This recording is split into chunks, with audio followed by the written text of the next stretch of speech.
అనంతపురం జిల్లా Tadipatri police station లో SI Dayakar తనను చితకబాదారంటూ బాధితుడు మురళీమోహన్ రెడ్డి ఆరోపిస్తున్నారు. ఎస్ఐ కొట్టిన దెబ్బలకు తన కాలు విరిగిందని వైద్యులు 2 నెలల విశ్రాంతి సూచించారని పేర్కొంటూ జిల్లా ఎస్పీకి ఫిర్యాదు చేశారు. మరోవైపు ఈ ఆరోపణలను పోలీసులు ఖండించారు. సదరు వ్యక్తికి కేవలం కౌన్సిలింగ్ మాత్రమే ఇచ్చామని, కాలు విరిగిందన్న వార్తల్లో నిజం లేదని తాడిపత్రి సీఐ వివరణ ఇచ్చారు.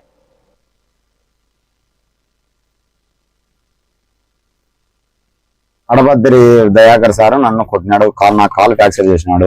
ఏదో చిన్న విషయంలో మా భార్య పోయి ఇట్లా ఇంట్లో కొట్లాడుతున్నామని చెప్పి కేసు పెడితే నన్ను పైకి పిలుచుకొని పోయి కాలు విరగొట్టినాడు, వాసేదట్లా కొట్టినాడు. ఆ ప్రూఫ్స్ అన్ని నా దగ్గర ఉన్నాయి. కాలు అయితే విరగొట్టినాడు, 2 నెలలు బెడ్ రెస్ట్ చెప్పినాడు.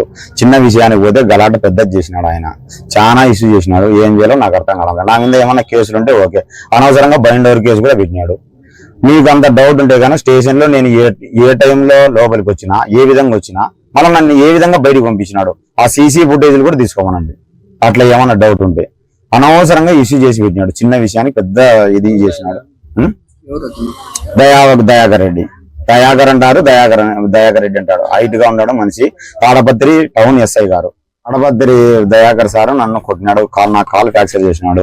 ఏదో చిన్న విషయంలో మా భార్య పోయి ఇట్లా ఇంట్లో కొట్లాడుతున్నామని చెప్పి కేసు పెడితే నన్ను పైకి పిలుచుకొని పోయి కాలు విరగొట్టినాడు.